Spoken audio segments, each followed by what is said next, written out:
You are looking at Julian's pronunciation guide, where we look at how to pronounce better some of the most mispronounced words in the world, like this other curious word. But how do you say what you're looking for today?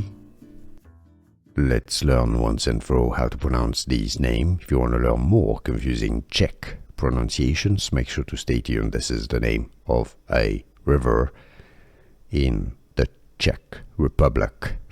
The Czech pronunciation, Vltava. Vltava. So in English you can pronounce it similarly. The longest river in the Czech Republic, Vltava. Vltava River. Here are more videos on how to pronounce more confusing words and names too many mispronounced. Like this video if you found it useful. I appreciate your support. I'll see you soon and thanks for watching.